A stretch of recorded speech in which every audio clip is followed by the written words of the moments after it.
자, 오늘 우리가 이야기할 건요. 인공지능이랑 우리가 소통하는 방식을 아예 뒤바꿔 놓을지도 모를 아주 중요한 새로운 프로토콜에 대한 겁니다. 이름하여 모델 컨텍스트 프로토콜, 줄여서 MCP라고 부르죠. 여러분, 생각해보세요. 불과 몇 달 전만 해도 우리가 쓰던 AI들 엄청나게 똑똑했잖아요. 근데 문제가 있었어요. 얘네들이 전부 자기만의 섬에 갇혀 있는 것 같았다는 거죠. 제각각은 강력한데 서로 말을 안 섞는 거예요.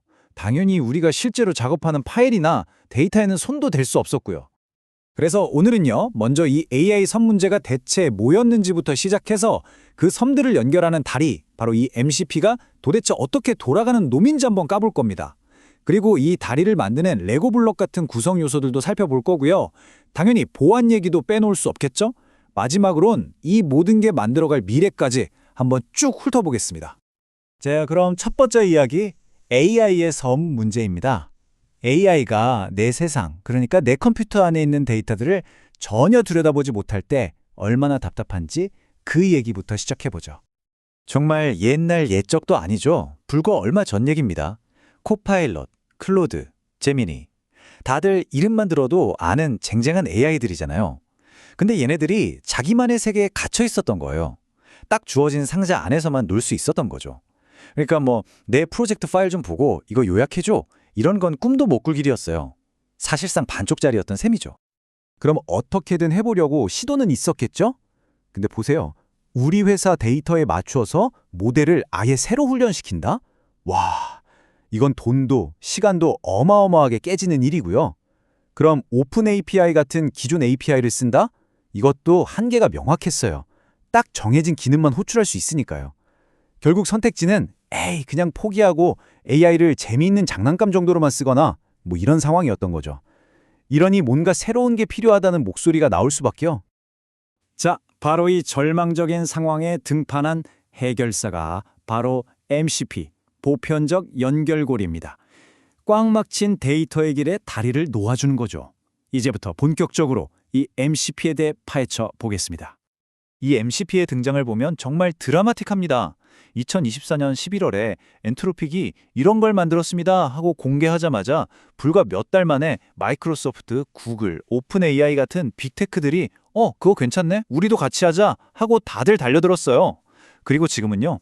수많은 개발자들이 모인 거대한 커뮤니티가 이 기술을 함께 키워나가고 있습니다. 그야말로 폭발적인 반응이었죠. 엔트로픽이 이걸 설명하면서 정말 기가 막힌 비유를 했어요. 바로 애플리케이션을 위한 USB-C다. 와, 이 말 한마디로 그냥 정리가 끝나지 않나요?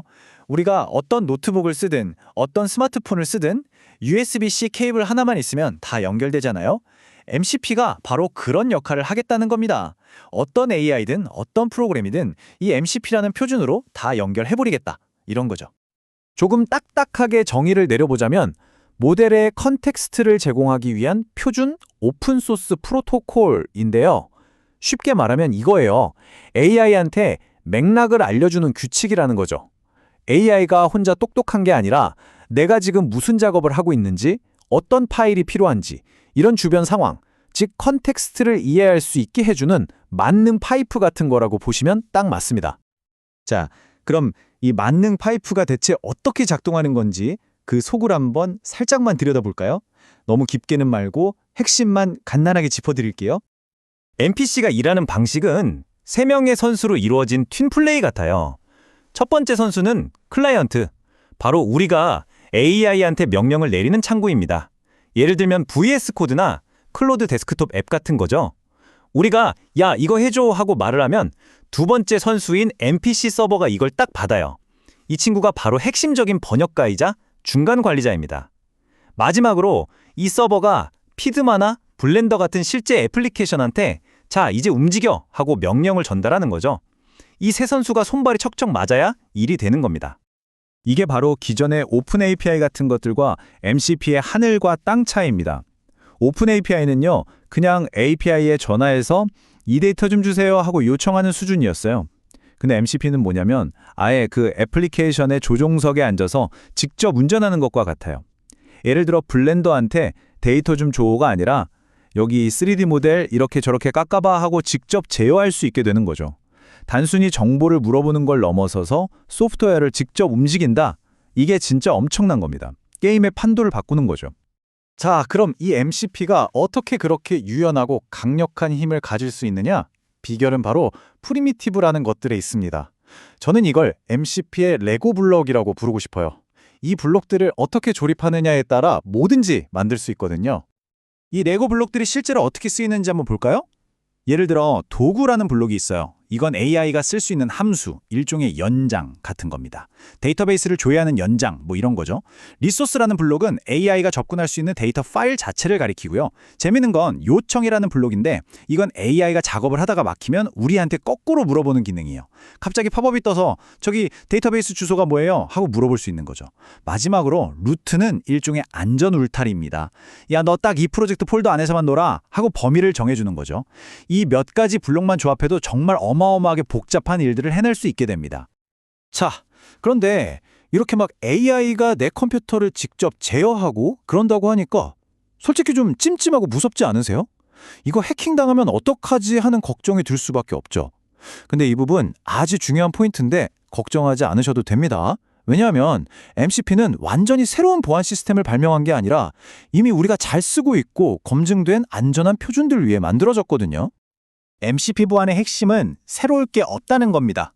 이게 무슨 말이냐면요. 우리가 이미 알고 있는 상식선에서 다 해결된다는 거예요. 내 컴퓨터에 설치해서 쓰는 로컬 MCP 서버는요. 그냥 우리가 다운받아서 쓰는 다른 프로그램이랑 똑같아요. 출처 불분명한 이상한 프로그램은 함부로 설치 안 하잖아요. 그거랑 똑같습니다. 인터넷에 연결된 원격 MCP 서버는요. 그냥 웹사이트라고 생각하시면 돼요. 이상한 피싱 사이트에 아이디랑 비밀번호 안 치잖아요. 똑같은 원리입니다. 복잡하게 생각할 필요 없이 우리가 늘 하던 대로만 하면 안전하다는 거죠. 그러니까 보안에 대해서는 딱 이렇게 정리할 수 있습니다. 개발자들이 골치 아프게 보안 시스템을 밑바닥부터 만들 필요가 전혀 없다는 것.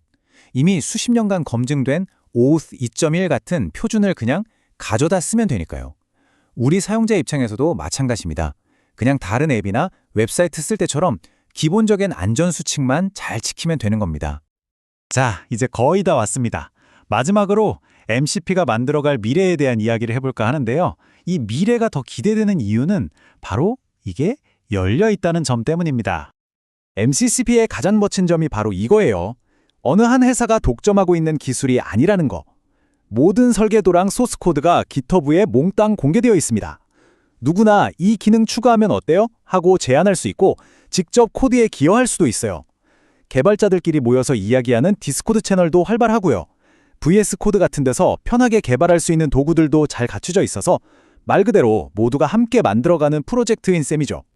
자, 이제 이 질문을 여러분께 던지면서 오늘 이야기를 마무리할까 합니다. 만약 우리가 쓰는 모든 앱이, 모든 소프트웨어가 AI랑 자유롭게 대화할 수 있게 된다면 과연 어떤 세상이 펼쳐질까요? 우리가 뭘 상상하든 그 이성을 보여줄지도 모릅니다. MCP가 열어젖힌 이 새로운 세상의 미래는 바로 우리 모두의 상상력에 달려 있습니다.